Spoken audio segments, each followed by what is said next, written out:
Mari kita buka Alkitab kita dari kitab Mazmur pasal 16 ayat 1 sampai 7.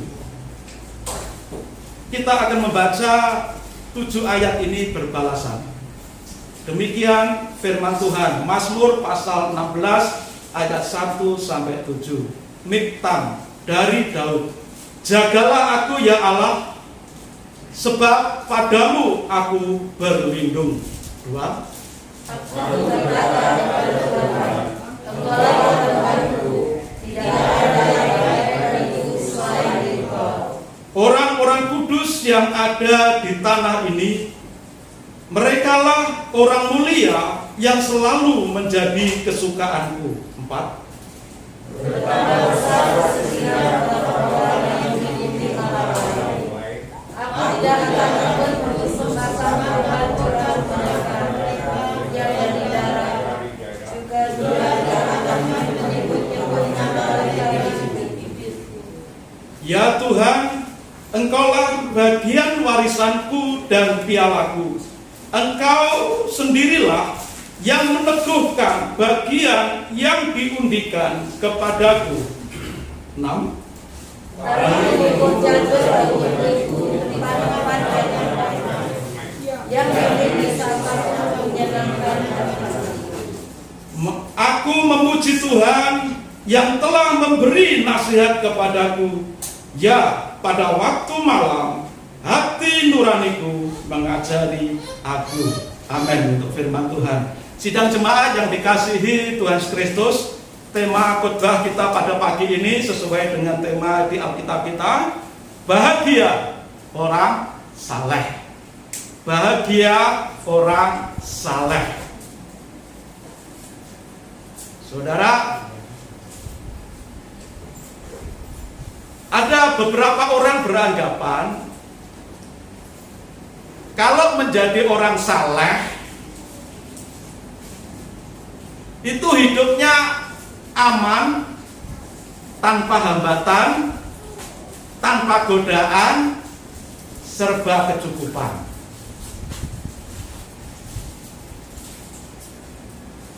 Sehingga orang-orang yang model begini seringkali punya alasan ketika diajak maju di dalam Tuhan. Aku masih repot. Aku masih belum waktunya rajin ibadah. Karena kebutuhanku masih banyak. Karena tuntutan hidup. Aku belum bisa rajin ibadah. Karena keadaanku, rumah tanggaku, pekerjaanku, kesehatanku yang tidak memungkinkan aku beribadah. Orang yang seperti ini seringkali melihat orang-orang yang rajin ibadah itu dipikirnya tidak punya masalah, tidak punya persoalan, makanya bisa ibadah. Tetapi dari firman Tuhan yang kita baca bersama-sama tadi, dengan judul bahagia orang saleh. Di sini Daud menerima firman dari Tuhan melalui kehidupannya untuk disampaikan kepada setiap orang yang percaya kepada Tuhan.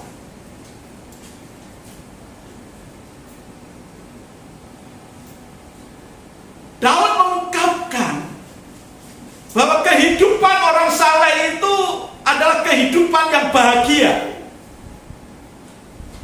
Tapi kehidupan yang bahagia yang bagaimanakah? Kebahagiaan macam manakah yang dialami oleh orang saleh itu?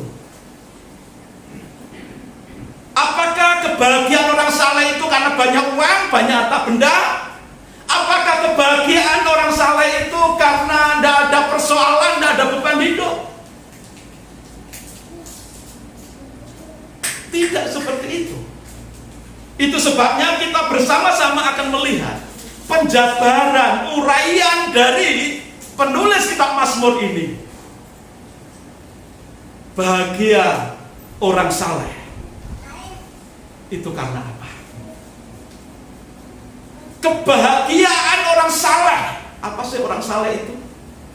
Kalau menurut kamus bahasa Indonesia, kamus besar bahasa Indonesia itu, saleh itu taat dan setia ibadah. Itu kalau menurut kamus bahasa Indonesia, kamus besar. Taat dan melakukan ibadah.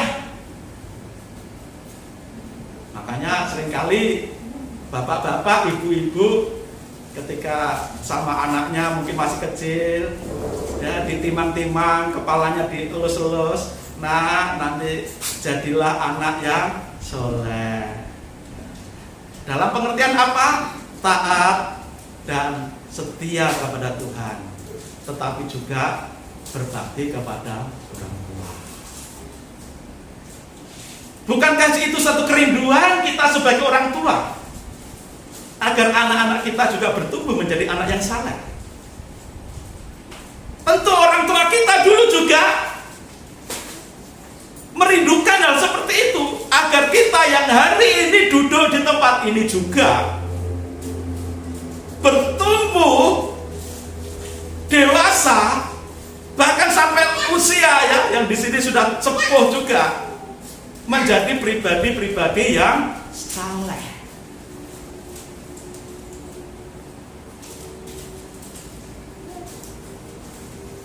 Tetapi kesalehan macam bagaimana yang Tuhan mau? Di sini kita akan belajar bersama-sama. Penjabaran dari Raja Daud tentang kebahagiaan hidup orang saleh.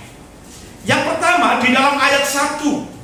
Di dalam ayat 1 di sana dikatakan, "Jagalah aku ya Allah, sebab padamu aku berlindung." Saudara, orang saleh itu berbahagia kalau berlindung kepada Tuhan. Orang saleh macam Daud ini, ya, Daud ini pahlawan yang hebat. Sejak masa remaja mengalahkan beruang dan harimau, singa, hanya dengan pentungan.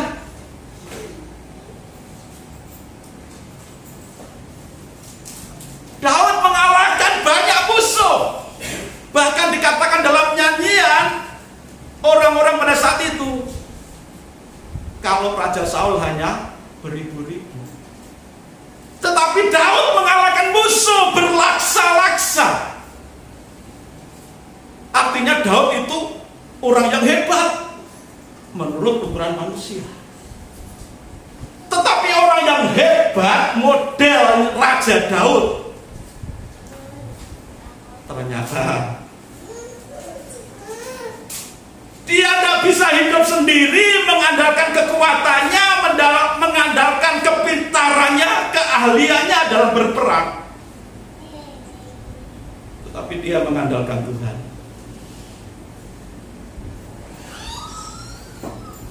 Ini menceritakan tentang kehidupan saleh Daud. Muncul pengakuan dalam dirinya, "Jagalah aku ya Tuhan." Dan selanjutnya, "Aku berlindung kepadamu." Ini pahlawan yang hebat. Tetapi kehebatan Daud rupanya karena ada penjagaan, ada perlindungan dari Tuhan.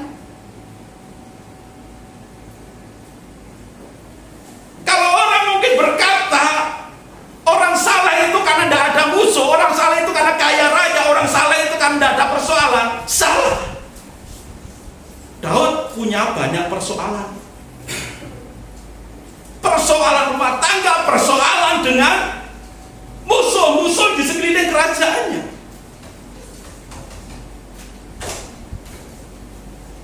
Masalah dalam rumah tangga belum selesai karena apa? Anak cucu Saul selalu mengancam Daud.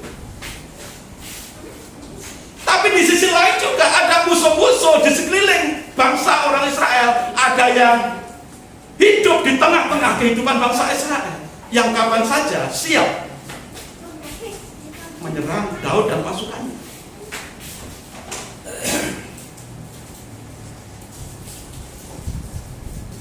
Menyadari situasi yang seperti itu, maka Daud memiliki iman.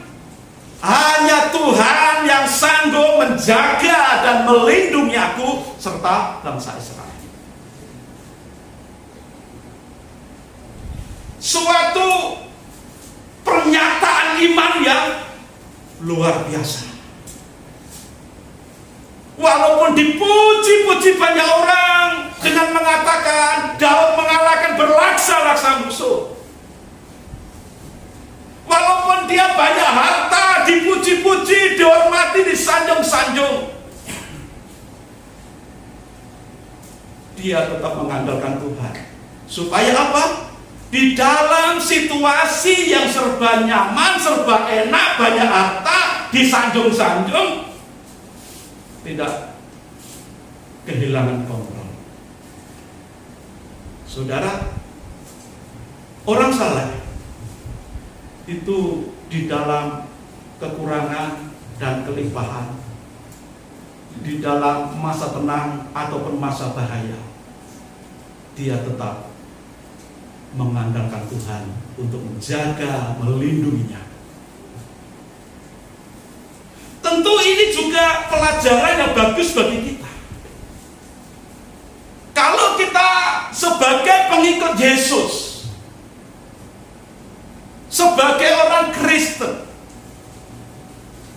kita diajar melalui kehidupan Daud tentang kehidupan saleh untuk bersandar, untuk percaya sepenuhnya kepada Tuhan Yesus, baik saat kelimpahan ataupun saat kekurangan, baik masa tenang ataupun masa bahaya, baik orderan ramai ataupun order sepi.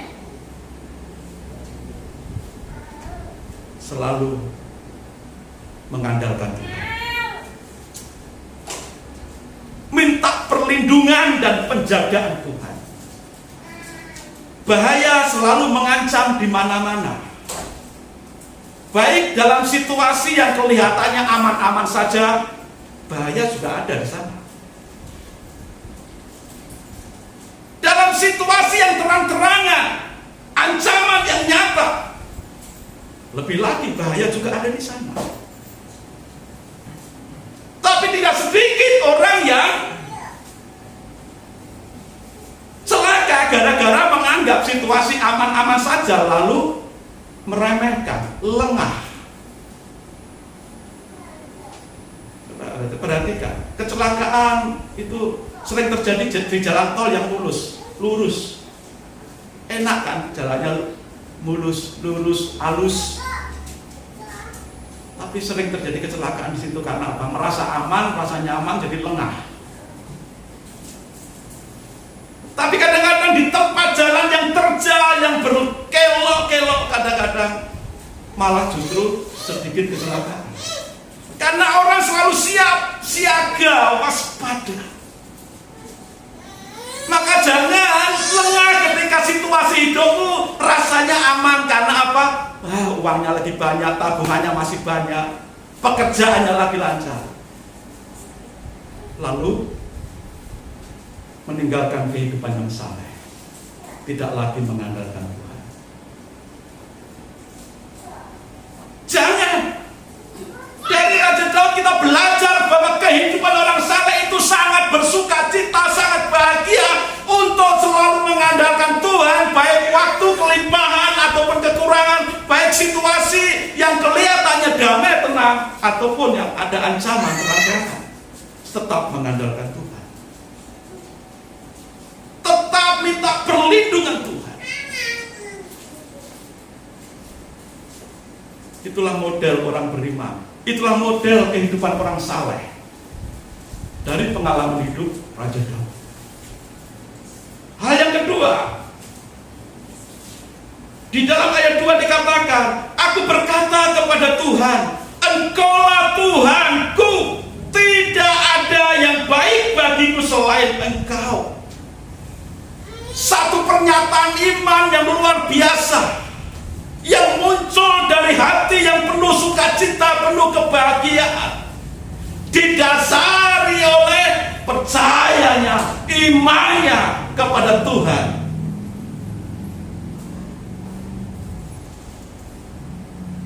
Untuk yang kedua ini pun Raja Daud mengajarkan kepada kita bagaimana seharusnya kita hidup saleh itu. Mengakui Tuhan, menyatakan bahwa Tuhan itu Allah kita, bahwa Tuhan itu penguasa hidup kita, tidak ada yang lain. Dengan jelas dikatakan, Engkaulah Tuhanku, tidak ada yang baik bagiku selain Engkau. Saudara ingat ketika para murid menyatakan kepada Tuhan Yesus bahwa Tuhan Yesus adalah Tuhan dan Gurunya.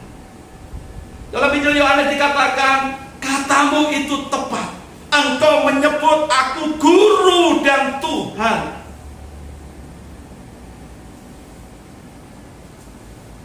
Ketika para murid menyebut Yesus Tuhan itu sebagai Tuhan dan Guru, itu pernyataan yang tepat, pernyataan iman yang tepat dari para murid kepada Tuhan Yesus. Beranikah kita menyatakan diri kita, menyatakan iman kita kepada orang-orang sekeliling kita? Yesuslah Tuhan. Ketika Raja Daud menghadapi bahaya, dia menyatakan, mendeklarasikan, Yahweh-lah Tuhanku.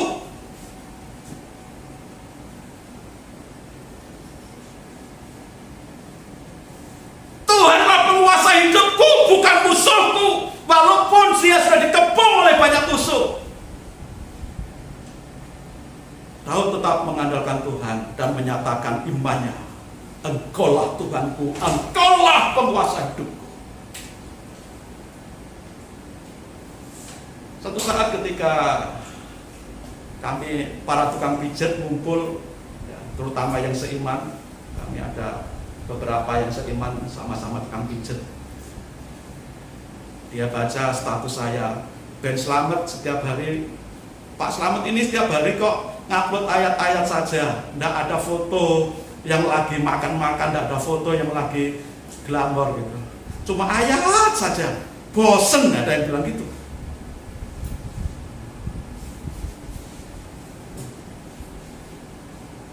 Kok tiap hari baginya ayat, tidak bagi uang gitu loh. Lalu ada yang lain menimpali, Pak, panggil saya pelan-pelan, Pak, sorry ya, kalau Pak setiap hari ngupload ayat gitu kan ketahuan ya, Pak ini orang Kristen. Nanti kalau pelanggan, customer tahu Pak orang Kristen dan tidak seagama, tidak seiman dengan mereka, bagaimana kalau nanti mereka lari ke yang lain? Saya katakan, tidak, saya tidak takut. Tuhan yang menguasai hidup. Sandang panganku, pekerjaanku, penghasilanku, Tuhan sudah atur semua. Tugasku adalah menyampaikan sabda Tuhan. Walaupun melalui ayat-ayat ya yang sangat sederhana. Status WA, status Facebook, hanya itu saja yang diupload sudah. Sehingga ada teman mengkhawatirkan akan membawa dampak bagi pelanggan pijat saya. Saya katakan tidak, saya tidak takut. Justru ini kesempatan untuk menyatakan iman. Yesuslah Tuhanku.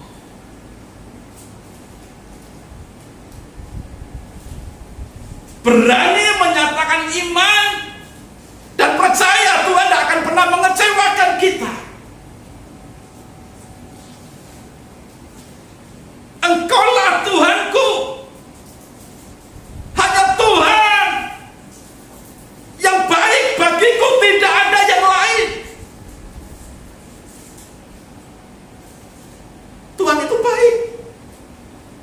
Tuhan Yesus baik. Baik kepada setiap kita. Kecaplah dan lihatlah betapa baiknya Tuhan. Kebaikan Tuhan harus kita kecap. Kita rasakan. Kebaikan Tuhan harus kita nikmati.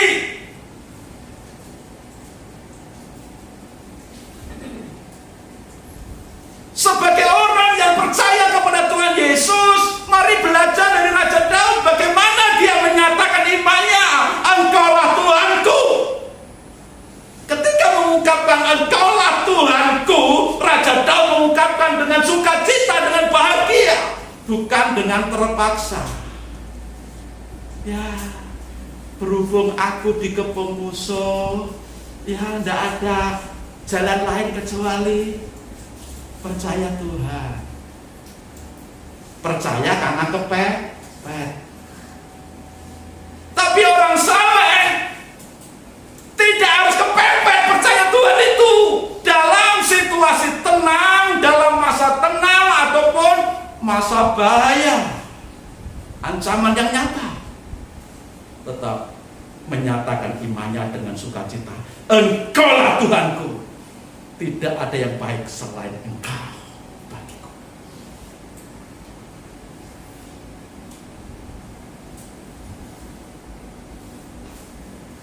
Bagaimana kalau kita buka warung? Bagaimana kalau customer tahu kita orang Kristen? Nanti jangan-jangan customernya lari. Tidak perlu takut. Yakinlah Tuhan sanggup memelihara kita dalam segala profesi pekerjaan kita. Yang terpenting di sini adalah kita sebagai pribadi berani nggak menyatakan iman kita. Engkaulah Tuhanku. Tidak ada yang baik selain Engkau. Ini harus muncul dari hati kita. Iman harus dinyatakan. Bukankah firman Tuhan berkata, barang siapa mengaku percaya dalam hati dan mengaku dengan mulut bahwa Yesus adalah Tuhan, dia akan diselamatkan. Dia akan mengalami berkat Tuhan. Maka iman harus dinyatakan. Iman harus percaya dalam hati lalu diakui dalam mulut seperti Raja Daud mengaku dengan sukacita bahwa hanya Tuhanlah penguasa hidupnya dan tidak ada yang baik yang mampu memberikan yang terbaik untuk kita selain Tuhan. Tuhan mau bisa menggerakkan siapapun untuk sarana memberkati kita. Tuhan bisa menggerakkan siapapun dari manapun datangnya untuk melancarkan pekerjaan kita. Makanya jangan takut untuk menyatakan imanmu seperti Raja Daud dengan sukacita. Kadang-kadang kita takut ya menyatakan iman ketika ya di tempat kerja tidak seiman dengan kita. Kadang-kadang ketika tanya, orang Kristen ya? Iya, sambil tersipu-sipu. Kristen ya? Yes, puji Tuhan, haleluya, saya orang Kristen.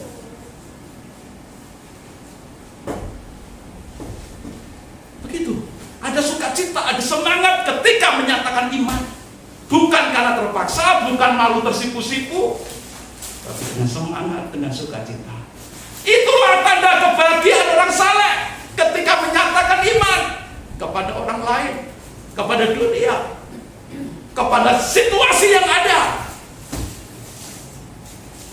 Dalam masa yang kelihatannya aman dan damai, tetap mengakui Tuhan sebagai penguasa hidupnya, Yesus yang terbaik.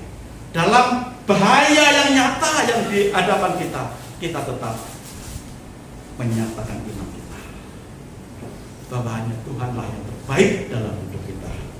Amin, saudara. Amin. Harus seperti itu. Kita harus berani menyatakan iman kita supaya menjadi kesaksian. bersaksi kepada orang lain kalau kita malu-malu mengakui Tuhan. Jangan seperti Petrus. Ya mungkin situasi saat itu, tapi apapun itu Tuhan mengajarkan kita menyatakan iman dengan sukacita. Engkau ngikut Yesus kan? Enggak. Engkau selalu bersama dengan Yesus kan? Oh enggak. Orang lain itu yang mirip. Jangan seperti itu. Barang siapa mengakui aku di hadapan manusia, kata Yesus, aku juga akan mengakui di hadapan Bapa di surga. Mau diakui Yesus sebagai anaknya? Mau diakui Yesuskah kita sebagai pengikut Kristus? Kalau mau diakui, nyatakan iman.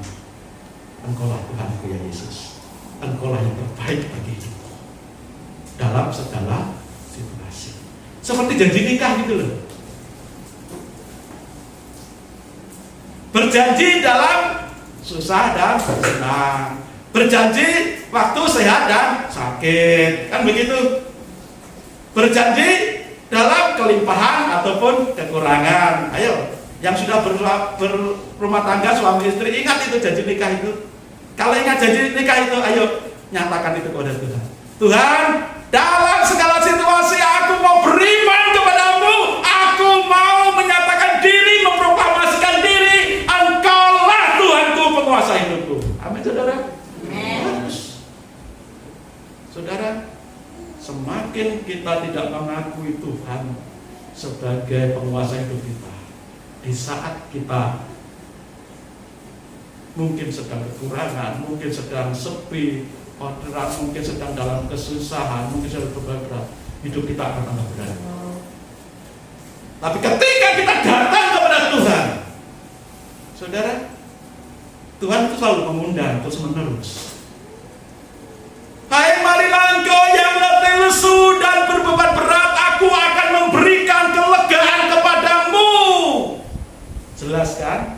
Dan undangan itu terus-menerus digaungkan oleh Tuhan kepada siapa saja. Siapakah yang berbeban berat? Ngacung duluan, saya Tuhan.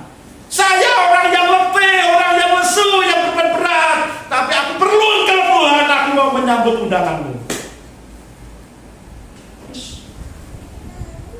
Jangan sampai didahului orang lain. Punya semangat untuk datang kepada Tuhan. Walaupun dengan langkah yang berat karena usia, mungkin karena sakit, mungkin karena keadaan yang memang beban hidup terlalu berat. Ayo maju, penuhi undangan Tuhan. Marilah kepadaku, semua engkau yang letih, lesu dan berbeban berat. Aku akan memberikan kelegaan kepadamu. Tapi kelegaan itu hanya bisa kita alami ketika kita mengakui di hadapan Tuhan, Engkaulah Tuhanku, tidak ada yang baik selain Engkau. Yesuslah yang terjempol, terbaik dalam hidup kita. Amin, saudara. Amin. Yang ketiga, di dalam ayat 3 dikatakan, orang-orang kudus yang ada di tanah ini, merekalah orang mulia yang selalu menjadi kesukaanku. Orang saleh. Yang ketiga itu suka bersekutu.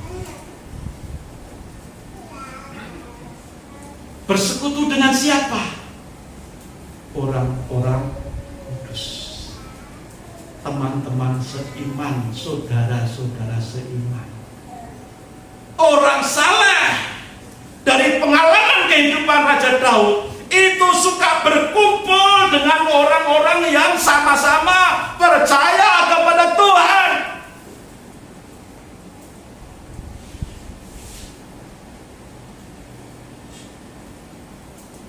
Ini penting. Jadi iman itu tidak sendiri hidup menjadi pertapa. Orang saleh itu kesalehannya bukan karena tidak pernah mengenal dunia nyata, selalu hidup gua-gua, lalu dikatakan itu orang suci, itu orang saleh. Orang suci, orang saleh, orang beriman itu harus berhadapan dengan dunia nyata. Dunia nyata yang akan dihadapi orang saleh itu sama dengan mereka yang tidak beriman. Menghadapi ancaman, menghadapi bahaya, menghadapi persoalan. Tapi ini yang membedakan orang saleh dengan orang yang tidak saleh, orang beriman dengan orang yang tidak beriman. Orang beriman akan terus mencari perlindungan, penjagaan Tuhan. Orang beriman, orang saleh akan menyatakan imannya. Hanya Tuhan yang terbaik dalam hidupnya. Orang saleh akan mencari persekutuan dengan sesama yang seiman.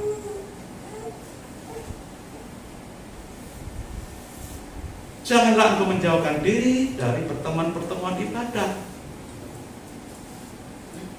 Persekutuan orang kudus, ibadah bersama. Kalau saudara menyendiri, mengaku sebagai orang beriman,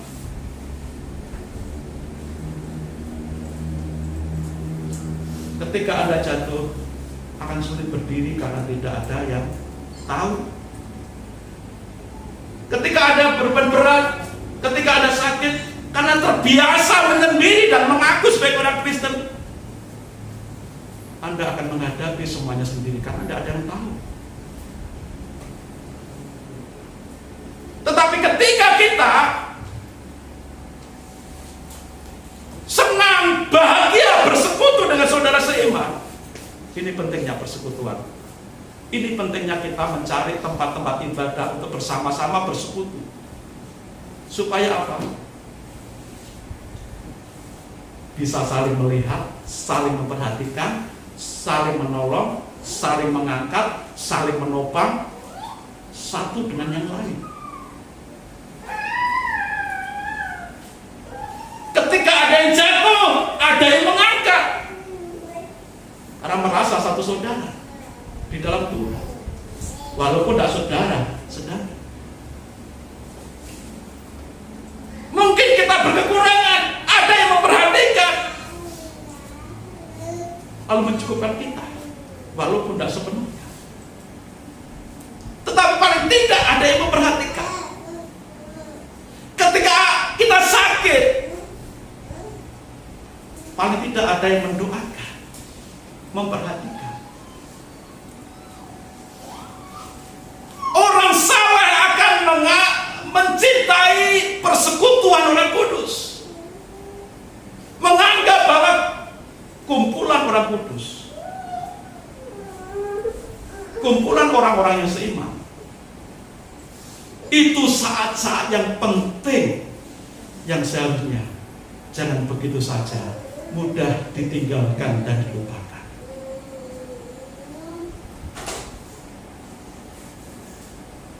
Dan inilah yang dialami oleh Raja Daud. Walaupun seorang pahlawan yang gagah perkasa, yang ditakuti oleh banyak musuh, tapi rupanya hidupnya itu senang dengan orang-orang yang takut akan Tuhan. Supaya apa? Mendapatkan dukungan yang kuat.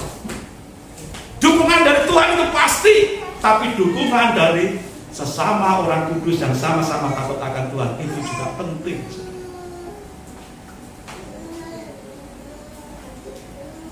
Ketika kita sakit, tidak bisa berbuat apa-apa, apakah hanya keluarga sendiri yang akan merawat kita? Tidak. Tentunya kalau kita bergabung dalam satu persekutuan orang percaya, kita akan diperhatikan juga oleh orang yang lain, oleh saudara seiman yang lain.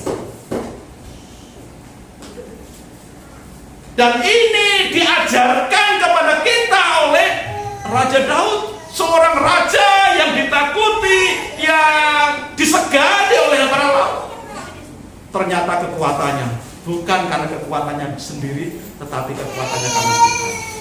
Selain karena kekuatan Tuhan, ditopang juga oleh orang-orang kudus yang selalu menyupport kehidupan mereka.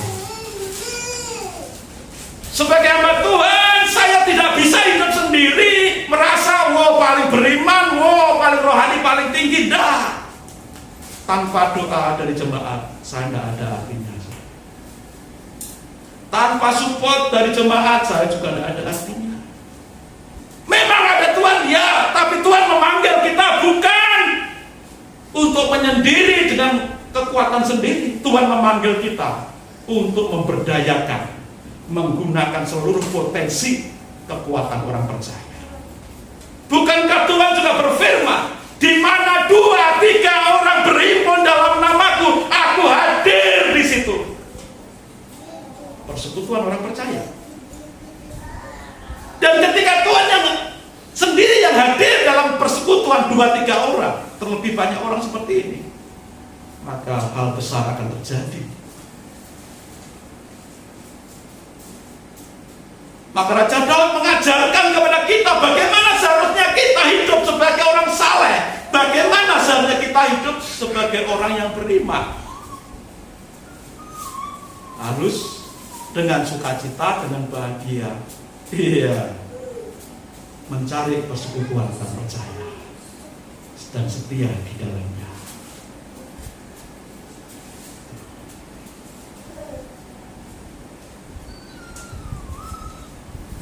Dalam sejarah gereja mula-mula, kalau kita belajar kisah rasul ya, sering kita belajar tentang kisah para rasul.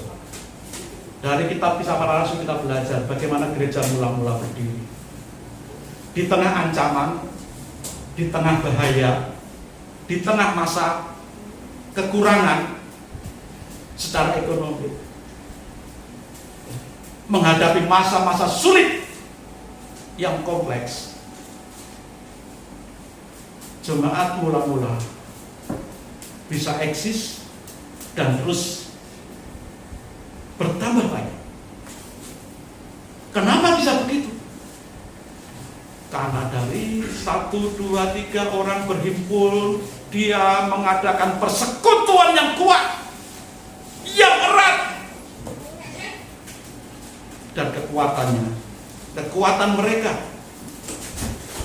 memancar keluar, mengalahkan setiap tantangan, ancaman, rintangan yang hendak mematikan iman mereka. Iman mereka tidak kendor di tengah ancaman. Iman mereka tidak mati di tengah situasi masalah yang sangat-sangat rumit dan kompleks pada saat itu. Tapi dengan persekutuan yang kuat di antara mereka, orang-orang percaya pada saat itu, mereka bisa eksis, mereka bisa menang, dan justru berkembang di tengah situasi sulit. Ya, kalau kita membaca dalam kisah para rasul pasal 2 ayat 42, kisah rasul 2 ayat 42, mereka bertekun dalam pengajaran rasul-rasul dan dalam persekutuan, dan mereka selalu berkumpul untuk memecahkan roti dan berdoa. Mereka bertekun dalam pengajaran rasul-rasul dan dalam persekutuan, dan memecahkan roti bersama-sama, makan bareng-bareng. Ada kue ringan kita buat makan bersama-sama, ada hidangan berat kita makan sama-sama. Ada kebersamaan, ada kesehatian, ada jalinan kasih di dalam persekutuan yang hidup. Ada sedikit kita bagi-bagi bersama, ada banyak kita bagi-bagi juga. Lalu dalam kisah Rasul 5 ayat 12, dan oleh rasul-rasul diadakan banyak tanda-tanda dan mukjizat di antara orang banyak. Semua orang percaya, semua orang percaya selalu berkumpul. Semua orang percaya selalu berkumpul. Berkumpul itu lebih dari satu, bisa 2, bisa 3, dan tentu ini tidak sekedar puluhan jumlahnya. Berarti apa saudara? Jemaat mula-mula punya satu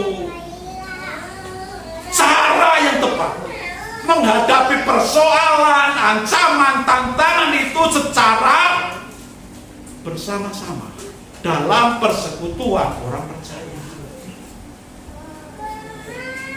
Maka Raja Daud mengajarkan kepada kita pentingnya kita mengasihi, menyenangi persekutuan orang percaya. Jangan lebih memilih menghindar dari persekutuan, tetapi lebih erat, lebih sering, lebih dalam lagi membangun persekutuan orang percaya. Dan itu diwujudkan di dalam ibadah-ibadah, dalam persekutuan-persekutuan, diwujudkan dalam kehidupan sehari-hari. Sehingga melalui ini kita bisa saling memperhatikan satu dengan yang lain, saling menyupport satu dengan yang lain. Jadi orang saleh itu berbahagia karena apa? Dia tidak hidup sendiri, banyak yang menopang, banyak yang memperhatikan. Dimulai dari mana? Dari diri sendiri. Senang bersekutu, bahagia bersekutu dengan orang-orang percaya. Kebiasaan yang buruk merusakkan ya hal yang baik dalam diri kita. Jadi kalau kita biasa ngumpul-ngumpul dengan orang-orang yang tidak seiman, bukan berarti kita ya pilih-pilih.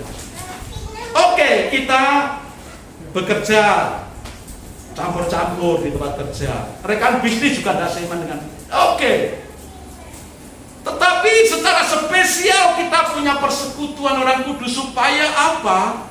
Kita punya kekuatan ketika ada bahaya, ada ancaman, kita hadapi bersama-sama. Lalu ketika kita keluar di tempat kerja, di tempat usaha, dalam kehidupan masyarakat, supaya hidup kita itu tidak terpengaruh dengan cara hidup mereka. Tetapi justru disinilah pentingnya. Hasil dari persekutuan kita dengan Tuhan, persekutuan kita dengan orang-orang percaya, teman seiman, akan kita bawa ke sana, ke tempat kerja, kita bawa ke lingkungan masyarakat di mana kita hidup, akan kita bawa dengan partner-partner bisnis kita. Disinilah pentingnya kita bisa menjadi terang, menjadi saksi ketika kita bersekutu dengan Tuhan dan bersekutu dengan saudara-saudara.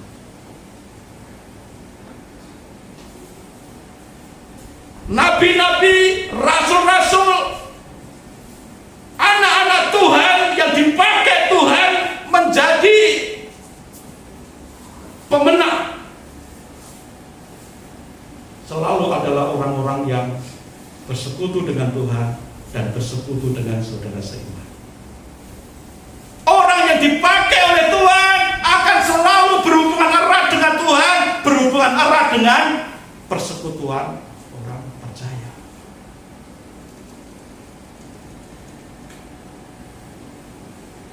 Jadi saudara, mari belajar tahu bagaimana sampai kita hidup salah, hidup beriman itu. Mengandalkan Tuhan, menyatakan iman kita, dan bersekutu dengan saudara-saudara seiman. Jangan tinggalkan persekutuan orang kudus. Lalu yang keempat, dalam ayat 5 dikatakan, ya Tuhan, Engkaulah bagian warisanku dan pialaku. Engkau sendirilah yang meneguhkan bagian yang diundikan kepadaku. Ya. Bagi orang saleh, persekutuan dengan Allah adalah sumber berkat. Sumber berkat dan kebahagiaan yang pasti. Kalau kita mengaku sebagai orang Kristen, orang yang beriman, maka sumber berkat kita adalah persekutuan dengan Tuhan. Mungkin tanpa bersekutu dengan Tuhan, dunia juga menawarkan kekayaan finansial, materi.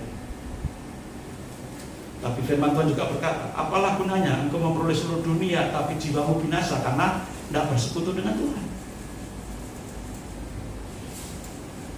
Pengalaman dari kehidupan bangsa Israel pernah dalam satu masa meninggalkan Tuhan karena terpengaruh dengan cara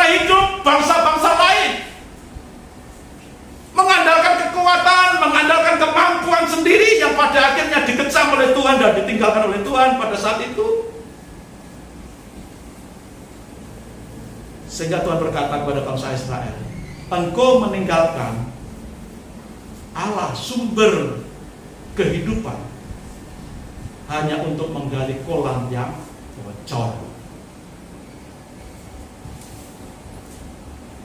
Setiap usaha, pekerjaan yang kita lakukan tanpa Tuhan, tanpa persekutuan dengan Tuhan, saudara, itu diibaratkan hanya seperti kolam yang bocor. Udah kolam bocor. Kolam sih itu berapa sih banyak bisa nampung air? Dan itu pun bocor. Orang Israel pernah mengalami masa-masa seperti itu, meninggalkan Tuhan sebagai air kehidupan yang memberikan berkat-berkat dalam hidup mereka, lalu meniru cara hidup bangsa lain, mengandalkan kekuatannya, upayanya sendiri tanpa mau bersekutu dengan Tuhan, sehingga gagal dalam hidupnya. Nah, di sini kita diajarkan, jangan tinggalkan Yesus Tuhan sebagai air kehidupan kita yang mampu memberkati kita bukan hanya di bumi ini, tapi dalam kekekalan, sampai kekekalan. Hanya gara-gara ditawari pekerjaan yang bagus, gaji yang bagus, usaha yang bagus, asal mau tinggalkan Tuhan. Jangan mau terkecoh dengan itu, saudara. Setiap usaha kita yang meninggalkan Tuhan itu adalah ibaratnya seperti kolam yang bocor. Jangan tinggalkan Tuhan, sumber mata air kehidupan yang memancar dalam kekekalan, hanya gara-gara kolam yang bocor. Jangan gara-gara pekerjaan kau tinggalkan Tuhan. Jangan gara-gara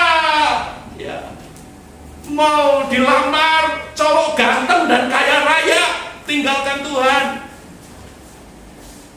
Jangan gara-gara pasangan hidup tinggalkan Tuhan. Jangan. Ingat, itu semua hanya kolam yang bocor. Orang salah akan selalu mengandalkan Tuhan. Tuhan langsung berberkat dalam persekutuan dengan Tuhan. Tuhan memberikan berkat dan kebahagiaan yang pasti. Dan itulah kebahagiaan orang saleh.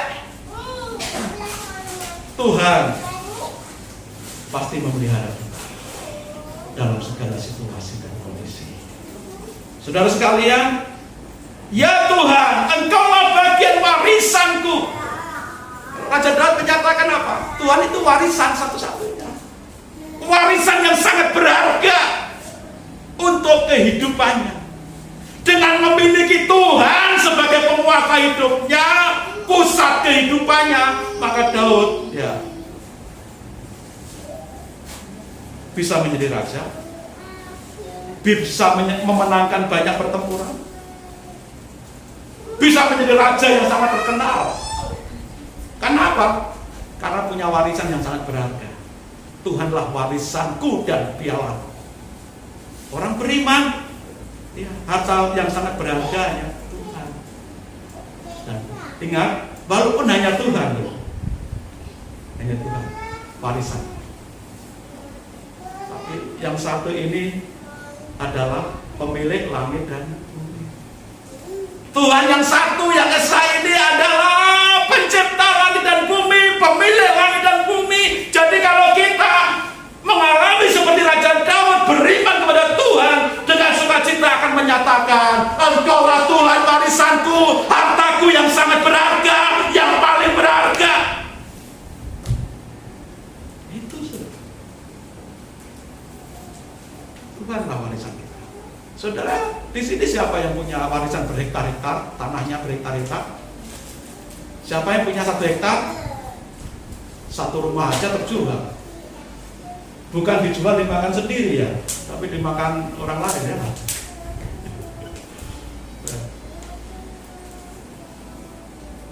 Punya kebun, punya sawah. Ini berapa hasilnya? Apakah kita sungguh menikmatinya?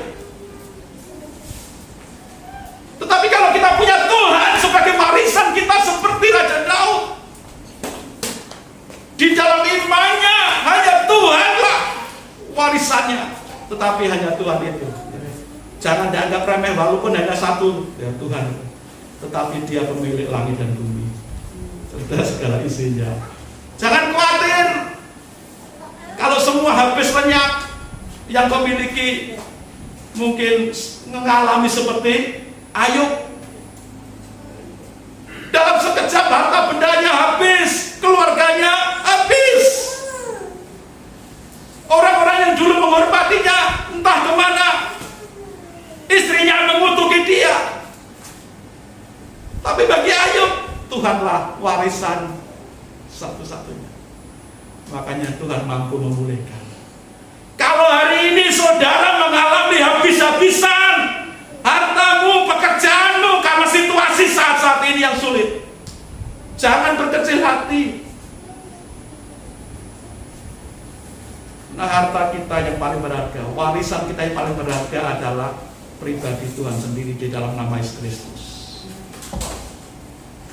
Tuhan sanggup memberkati berlipat kali ganda seperti Tuhan sanggup memberkati kembali, memulihkan kembali keadaan Ayub.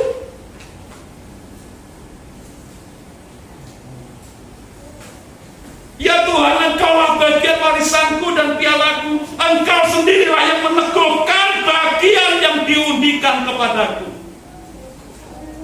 Tuhan meneguhkan bagian yang diundikan kepadaku. Tuhan meneguhkan bagian yang diundikan kepadamu. Dalam pengertian seperti ini, apapun pekerjaanmu, apapun profesimu, apapun usahamu saat ini, kalau engkau sungguh-sungguh mengandalkan Tuhan, beriman kepada Tuhan, sungguh-sungguh bersekutu dengan Tuhan, warisanmu hanya Tuhan. Jadi apapun profesimu hari ini, ada jadi pedagang, ada yang jadi tukang bangunan, ada yang jadi tukang masak, ada yang jadi tukang pijat, ada yang jadi orang kantoran, apapun profesinya. Kalau Tuhan meneguhkan pekerjaanmu yang menjadi bagianmu, yakinlah Tuhan akan memberkatimu di sana. Tuhan meneguhkan bagian yang diundikan kepadaku. Tuhan meneguhkan apapun pekerjaanku asal aku bersekutu kepada Tuhan. Persekutuanmu dengan Tuhan tidak akan sia-sia.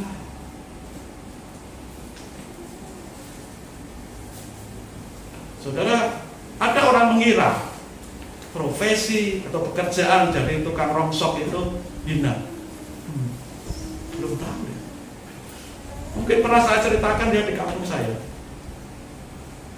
Kulanya cuma jalan kaki, cari rongsokan cuma bawa kampil, ya semampunya mengangkut hanya satu kampil itu saja.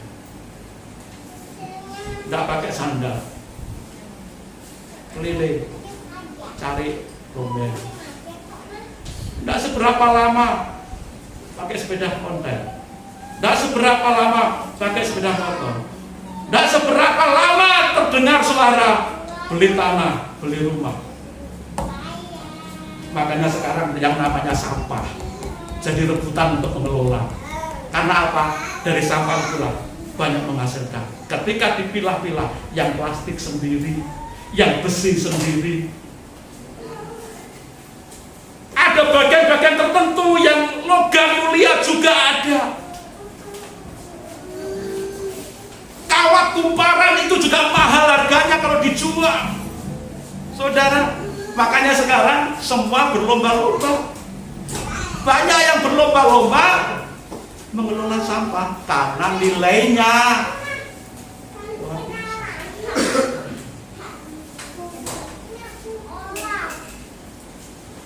Jangan berkecil hati kalau hari ini kita jadi pedagang kecil. Jangan berkecil hati.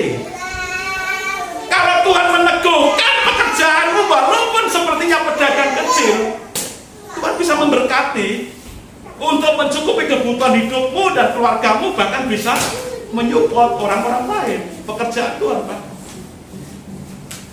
Jadi saudara, seperti pernyataan iman Raja Daud, engkau meneguhkan bagianku yang diundikan kepadaku.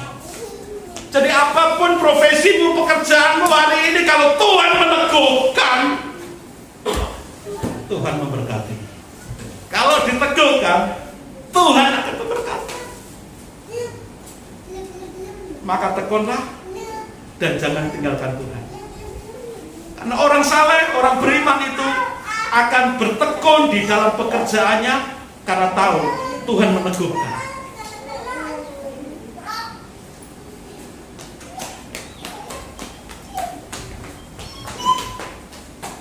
Di dalam ayat 7, suka bersekutu dengan Tuhan. Aku memuji Tuhan yang telah memberi nasihat kepadaku. Ya, pada waktu malam hati nuraniku mengajari aku. Aku memuji Tuhan yang telah memberi nasihat kepadaku. Ya, pada waktu malam hati nuraniku mengajari aku. Saudara, waktu malam hati nuraniku mengajari aku. Kadang-kadang kita terbawa dengan pendapat secara umum, ya. Hati nurani yang bersih. Dengarkan hati nuranimu yang bersih. Bersihnya dari mana? Bukankah firman Tuhan berkata, semua orang sudah jatuh dalam dosa dan kehilangan kemuliaan Allah. Kecenderungan manusia hanya semata-mata berpikir, bertindak yang jahat. Itu sebabnya, kalau ini menjadi patokan, hati nurani seperti ini lalu diterjemahkan seperti secara umum, tidak bisa. Lalu bagaimana? Ayat ini mengatakan, aku memuji Tuhan yang telah memberi nasihat kepadaku. Kuncinya di kalimat pertama ini. Tuhan yang memberi nasihat kepadaku. Aku memuji Tuhan yang sudah memberi nasihat kepadaku. Nasihat Tuhan itu masuk dalam hati nurani, membersihkan hati nurani. Nasihat Tuhan itu kan firman Tuhan. Firman Tuhan itu menyucikan.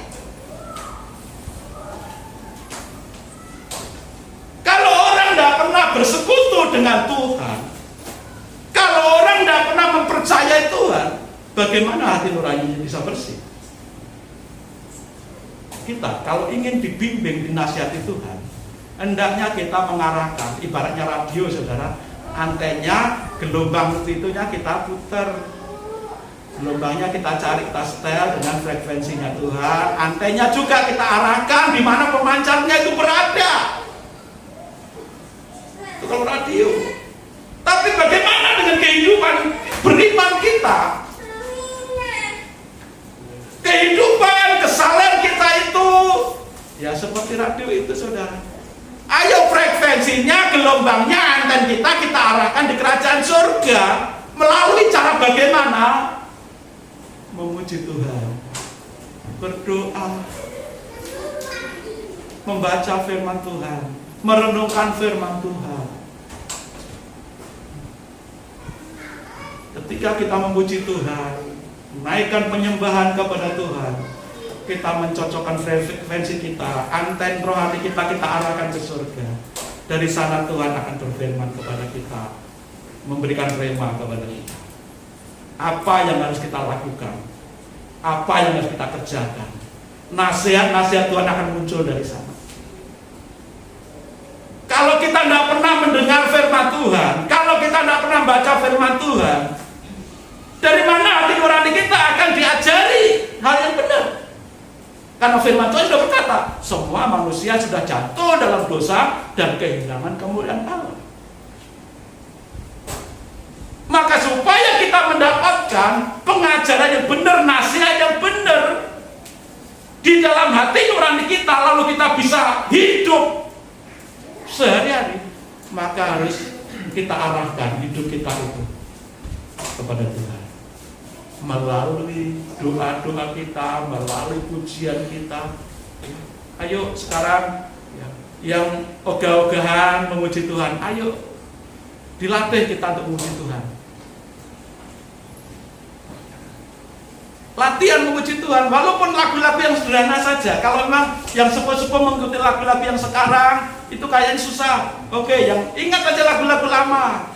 Yang orang Jawa, derek Gusti, gandol Gusti, kula nggih gandol Gusti. Wis ra apa-apa. Sing penting apa? Kita memuji Tuhan, menyenangkan hati Tuhan. Kalau kita sudah terlatih, diasah, atau channel kita, anten kita arahkan kepada surga melalui pujian-pujian yang walaupun sederhana, Tuhan akan berfirman dalam hidup kita, memberi nasihat kita bertindak, kita melakukan pekerjaan, kita ngomong, Tuhan akan memimpin, menuntun langkah-langkah kehidupan kita. Orang saleh, orang beriman itu akan senang bersekutu dengan Tuhan, mengarahkan hidupnya fokus pada Tuhan, lalu hidupnya akan dipimpin, dituntun oleh Tuhan. Apa yang akan diomongkan, apa yang akan dikerjakan, Tuhan akan pimpin, Tuhan akan tuntun. Nah, pimpinan, tuntunan Tuhan itu terjadi kalau kita mengarahkan diri kita kepada Tuhan melalui pujian, penyembahan, doa, melalui firman Tuhan yang kita baca, kita renungkan, kita dengarkan. Tuhan akan mengajar kita. Tuhan tidak akan berfirman yang macam-macam di luar firman Tuhan yang tertulis ini. Tapi firman Tuhan yang tertulis ini ketika kita baca, kita renungkan, Tuhan akan mengaplikasikan, yang itu yang sering kita sebut sebagai rema, menjadi rema dalam hidup kita. Makanya kalau kita ogah-ogahan baca firman Tuhan, baca Alkitab, bagaimana kita akan dituntun oleh Tuhan? Bagaimana kita tahu pasti ini suara Tuhan atau suara siapa? Karena suara Tuhan itu tidak akan jauh dari apa yang sudah tertulis ini, saudara. Walaupun itu diaplikasikan secara pribadi, tidak akan menyimpang dari apa yang sudah tertulis. Itu sebabnya kalau kita ingin mendengar suara Tuhan, ingin mengalami nasihat Tuhan, mengalami pimpinan dan tuntunan Tuhan, suka-sukalah, berbahagialah kalau diajak menyanyi, diajak muji Tuhan, diajak baca firman, diajak merenungkan firman, atau bahkan dengan dirinya sendiri rutin memuji Tuhan, berdoa, baca firman.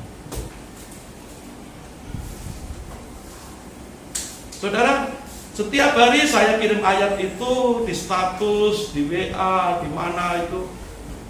Itulah yang saya baca dan renungkan setiap hari. Termasuk firman Tuhan hari ini, bukankah itu juga yang paling tidak pernah saya kirimkan lewat WA. Itu menjadi rema dalam hidup saya secara pribadi. Saya bagikan untuk memberkati jemaat, memberkati kenalan siapapun. Bahkan ya customer visit pun saya bagi itu. Saudara, kita akan mengalami pimpinan dan tuntunan Tuhan.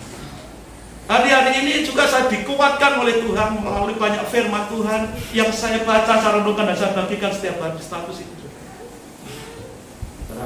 Ketika Pak Agus sakit beberapa minggu yang lalu, ya, lalu disusul keluarga saya sendiri, ya, bersamaan minggu lalu setelah ibadah, Rindu dan Bu Putu panas tinggi, dipikir di Peta Medika, ya, periksanya hari apa ya itu? Selasa. Ya. Dipikir DB karena panasnya bersamaan, lalu cek bersamaan di Peta Medika. Tes darah, loh hasilnya kok beda? Ini bukan DB kalau begitu. Hasil tesnya beda. Oh, kalau Bu Putu akhirnya rawat jalan, tapi tidak tahu penyakitnya apa. Yang jelas cuma panas dingin. Tapi Rindu ditemukan akhirnya anemia, ya, kekurangan darah merah.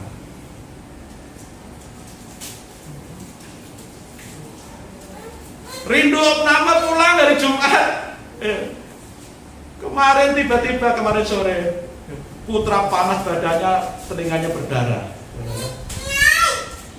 Gimana kita Aduh, ada saja ini, tapi Tuhanlah kekuatan. Tuhanlah yang membuat aku sanggup. Halangan, rintangan bukan untuk menghambat iman kita, justru di sini untuk membuktikan kemurnian, kesalehan, keimanan kita.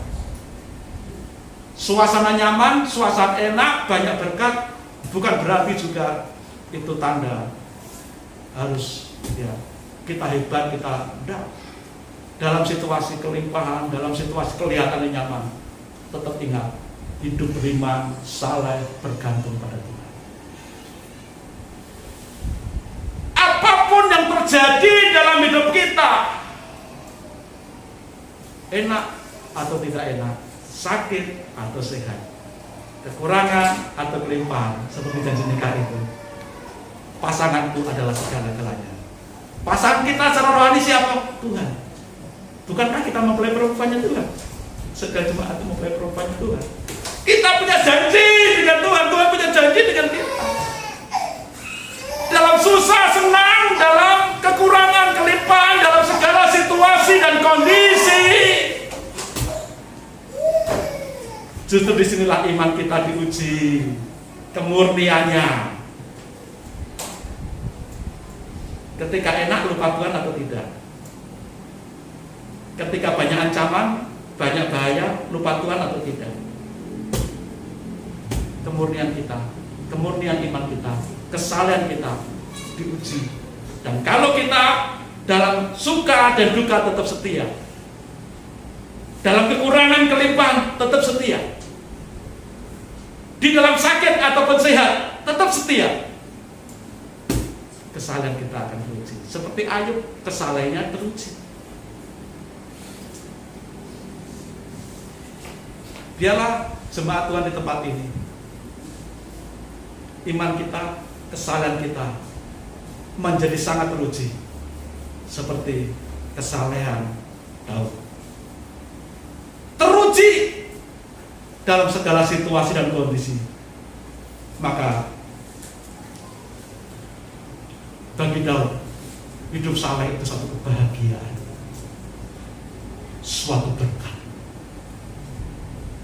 Hidup beriman, hidup saleh itu adalah satu kebahagiaan, satu berkat yang luar biasa dan tidak ada tandingannya. Tuhan warisan kita. Walaupun kita punya satu Tuhan, hanya satu saja, tapi Tuhan pemilik surga, pemilik bumi.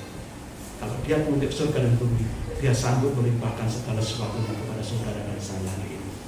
Apapun bebanmu, apapun pergumulanmu, apapun situasimu hari-hari ini,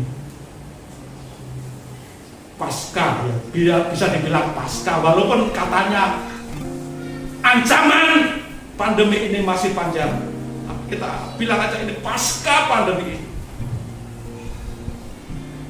Tuhan tetap menyertai saudara dan saya selama kita menjaga hidup kita saleh, beriman di hadapan Tuhan. Amin saudara. Amin. Tuhan memberkati saudara, Tuhan menyertai saudara.